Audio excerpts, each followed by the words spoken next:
කොච්චර කල් මේක ඔහොම ඉන්නවද? මම අවුරුදු 2ක් හොස්පිටල් එකේ හිටිය නැගිටින්න බැරුව. කොහොමද උනේ? මම දන්නේ නැහැ එක දවසක් රෑ මට එක පාටම සිහිය නැතුව ගියා කතා කරගන්න බැරුව මම බිම වැටුණා. මගේ කාමරේ ඉන්නවා පුතෙක් මං ජොබ් එක කරන් දීලා එයා රෑට එනවා නිදා ගන්න කාමරේට. එයා එද්දි මට හොඳටම අමාරුයි. ඒ වෙලාවේ තමයි එයා ඇම්බියුලන්ස් වලට කතා කරලා මාව දැම්ම ස්පිරිතාලෙට. වෛද්‍යවරු මොනවද කිව්වේ? ජීවත් කරවන්න බැහැ කියලා දෙපාරක්.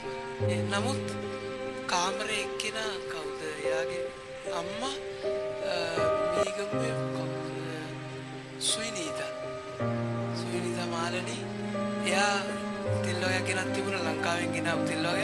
මට ඒවා දැම්මට පස්සේ තමයි දවස් 5කට පස්සේ සීයාවයි. ඒ මංගාලේප කරපු තෙල්. හරි. ඒකින් පස්සේ තමයි සීයාව. මොකද මම අවුරුදු 20 ගාණක් ඉතාලියේ සිංහල සමාජයේ ක්‍රිස්තියානි සංගමේ භාණ්ඩාගාරිකයන්ට වැඩ කෙරුවේ. මම තමයි පාපු වංශේ එන වෙලාවට අපේ අය එදි විසිටින් වලට මට ටිකට් එක පාස් එක බෙදන්නේ ඔක්කොම කරන්නේ මම. ඉතින් කොරෝනා වෙලාවේ ඒ කට්ටිය මේ සභාවේ දේවල් ඇහුවම මමත් ඉතින් ඉයර්ෆෝන් එක දාගෙන අහගෙන ඉන්නවා. අද ඔයාට පණ දෙනවා. අද මං ඔයාව රෝද පුටින් බස්සනවා. අද ඔයාට තනියම ඇවිදින්න සුව කළ දෙනවා. ඔයා ඕස්ට්‍රේලියාවේ ඉඳලා ආවේ මාව විශ්වාස කරගෙන මොනේ? ඒකම තමයි. මම ඇවිල්ලා තියෙන්නේ සෝරි ඉතාලියේ ඉඳලා. ටොරිනෝ නගරේ ජේසුගේ සලුව තියෙන පල්ලිය ළඟ මම ඉන්නේ. ජේසුගේ සලුව තියෙන පල්ලිය ළඟ ඇවිල්ලා තියෙනවා. ජේසුගේ අනාගත වත්‍ර වලට කියලා සුව කරගන්න නේ. රෝදපුටියෙන් ආවේ. දැන් දවස් කීයද ඇවිල්ලා ලංකාවට? ඊයාවේ. හැබැයි බලෙන් මං ආවේ. මං කිව්වා මම වැරියේ නැත්තම් මං 4 වෙනි තට්ටුවේ ඉඳලා උඩට පයින්න බිමට පයින්නවා කියලා. ඒතර කට්ටිය බය වුණා. මං ගා මට දැන් බෑ ඉන්න යන්න ඕන කියලා මං කියලා ආවේ. ඔන්න බලාගන්න.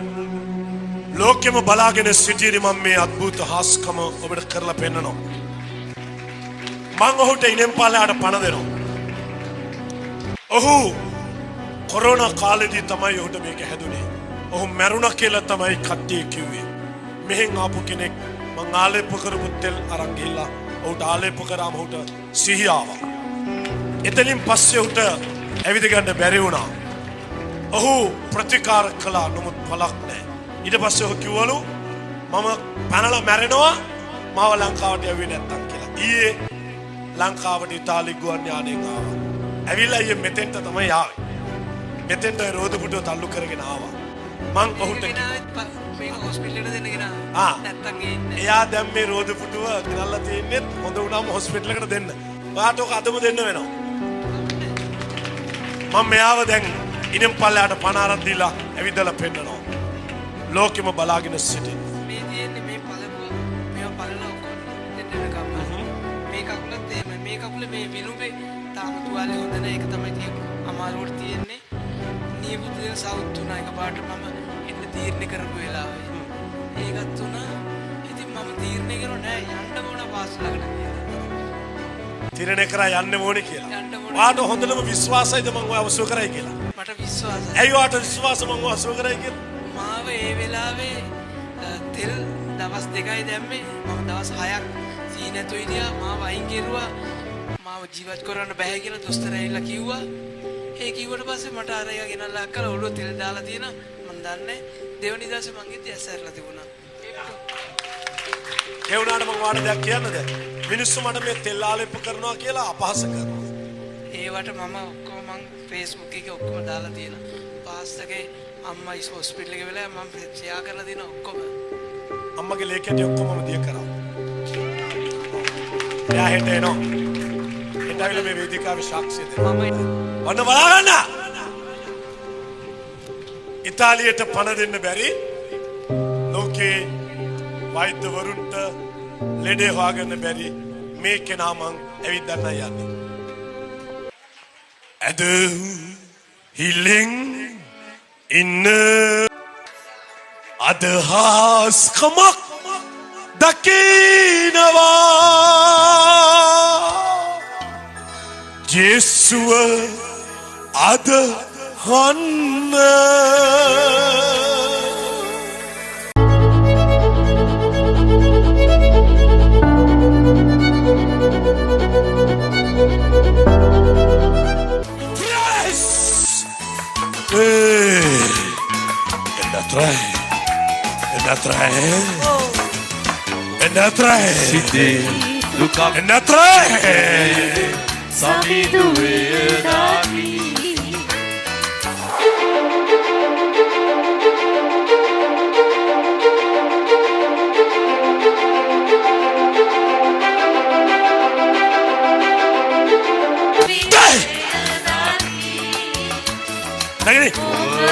වේදනාව ජේසු කර පිටට ගනී හැදෙන්නේ හලෙලුයා ජේසු අද කවුද ආස්කම් කරන්නේ දැන් බයලතියක් අද හදවා හලෙලුයා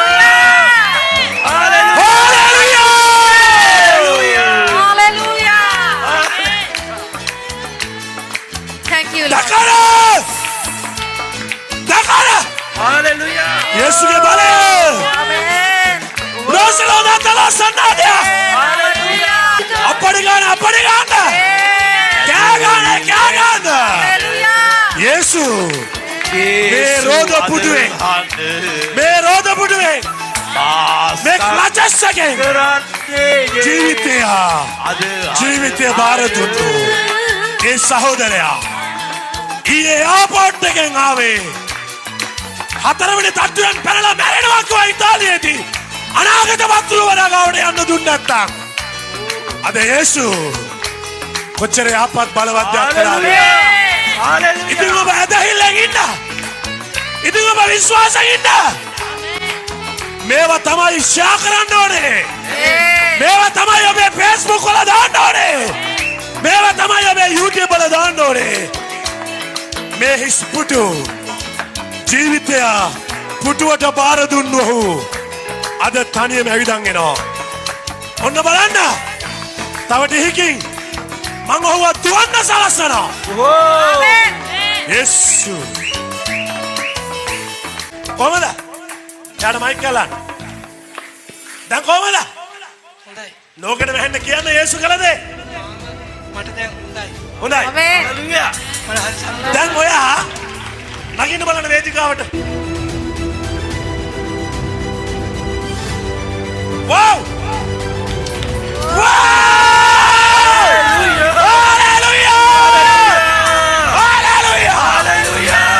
Praise the Lord. මට රෝධ පුටු එපා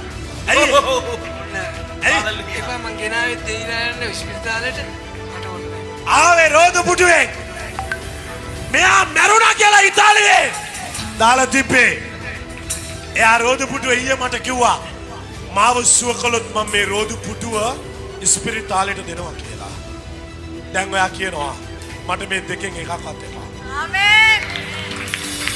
මම දැන් ඔබට ඊට වඩා ඇස් අදහ ගන්න බැරි දෙයක් කරන්න යන්නේ මං ඔහුව සාමාන්‍ය විදියට විදුලි වේගයෙන් ඇවිදින්න සුව කරනවා Amen.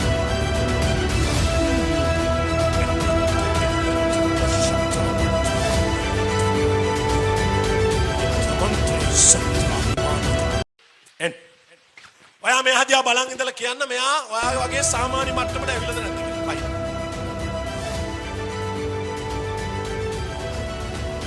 ගීතිකාව දෙන්න. 1 2 3 යක්.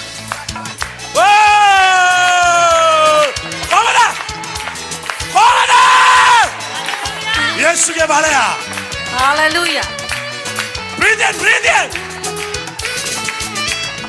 ඇදහිල්ලෙන් ඉන්න මෙයා වගේ ඉන්න ආස්කම් කරන්න යේසු මේ වගේ ආයත ආස්කම් කරන්නේ බලන්න ඔහු දුවනවා ඔන්න දුවනවා ඔන්න වෛද්‍යවරු ජීවිතයට හොඳ කරන්න බෑ කිව් කෙනා යේසුගේ බලය හලෙලුයා මේක බලලා ඇදහිල්ල වැඩි කරගන්න ඔන්න නටනවා යේසු ජීවමානයි ආස්කම් කරන්නේ ජේසු අද ආයත මේ සහෝදරයා ඉතාලියේ මැරුණා හරිද දෙපාර මැරුණා එයා දෙපාර මැරුණාම හරිද මේක ලොකු සාක්ෂියක්. මෙයාව බේරගන්න බෑ කියලා ඉතාලි වෛද්‍යවරු ලිව්වා. මෙයාට ජීවිතයක් නැහැ කියලා කිව්වා. බටහිර ලෝකයේ වෛද්‍යවරු මෙයාව අතෑරියා. ඊට පස්සේ මෙයාට මගේ තෙල් කුප්පි දෙකක් ආලේප කරලා මෙයාට පණ ආවා. ඊට පස්සේ ડોක්ටර්ස්ලා මොකද්ද කිව්වේ? ඔයා ජීවිත කාලෙම රෝද පුටුවෙම ඉන්න කිව්වා. මෙයා මට වොයිස් මැසේජ් එකක් එවලා තිබුණා. මාව සුව කරන්න පුළුවන් ලෝකෙම බලවත් අනාගත වතුරවරයා ඉන්නේ ලංකාවේ. මට එන්න ලැබෙන්න කියලා ආශා කරන්න කියලා. මං කොයා කවදා හරි මගේ ළඟට ආපු දවසේ මං ඔයාව ඊට පහුවෙනිද සුව කරනවා කියලා. හරිනේ? මං එන්නේ දෙපයින් හොඳට කියලා. දෙපයින් හොඳට. යේසු මොනතරම් යහපත්ද? වයින්ඩකොද? දැන් ඔයා මොකෝ කියන්නේ? එයාට වයි කිය. මොකෝ කියන්නේ? අදහගන්න අදහගන්න බෑ. විශ්වාසය තිබුණා. අයියාගේ හිතේත් එක හෙලාම විශ්වාසය තිබුණා. ආහා. යේසු ජීවමානයි. යේසු ජීවමානයි නේ. praise the Lord. මොකෝ කියන්නේ දැන්?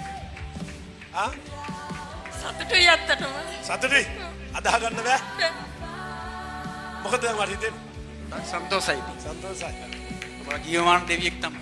ආ? ජීවමාන දෙවියෙක් තමයි. මම ජීවමාන දෙවියෙක්. යේසු තමයි ජීවමානම යේසුගේ අනුගාමිකයෙක් විතර. මට මගේ සහෝදරයා වගේ ඉන්න මෙයා සානිපුණන් මට ගොඩක් සන්තෝෂයි. ජීවමාන ඔබ තමයි. මං යේසු නෙවෙයි. ජීවමාන යේසු මාව සුව කළා. යේසු ජීවමාන. දෙපා වාරු නැති ඔහු. ඉනම් පල්ලෙහා පා නැති ඔහු. රෝද පුටෙන් ආපු ඔහු. දෙපෙන් හිටගෙන පාන්න එකෙන් එයාගේ ජීවිතේ දානවා ලෝකෙට බලන්න. මම ජීවත් වෙන්නේ නැහැ කියලා කියපු වෙලාවේ මේ ඔන්න ජීවත් වෙන්නේ නැහැ කියපු වෙලාවේ. ඔන්න ඔහු හිටපු ක්‍රිටිකල් තත්ත්වය. ඕන් හිටපු විදිය. ඒක ලොක් කරන්න. කිලෝ 42යි මේ වෙලාවේ. හිතා ගන්න ඉනම් පල්ලෙහා පා නැතුව අමුඩ ගහන් හිටපු විදිය. එහෙම තමයි ඔහුගේ ජීවිතේ පැම්පස් අන්දලා තියෙන පේනවනේ. ඕන් ජීවිතය. අනිත් එක චූ කරන්නත් බට ගහලා ඔක්කොම චූ කරේ බට ගහලා.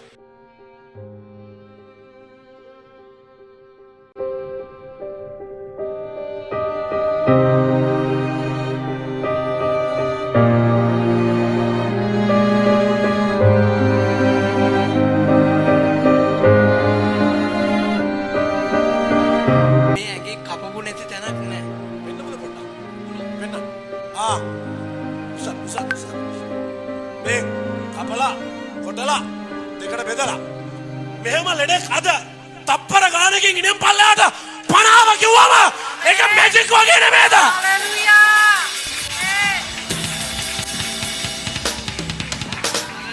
මම එකම දේ කියන්න තියෙන්නේ මේ අපේ යේසු. ඒක තමයි කියන්න තියෙන එකම වචනේ මට. ඕනම කෙනෙක් බය නැතුව ඕනම ලෙඩකට එන්න බය නැතුව යේසු මෙතන ඉන්න. මා කෙරෙහි අදහන්නා මා කරන ක්‍රියාම කරන්නේය.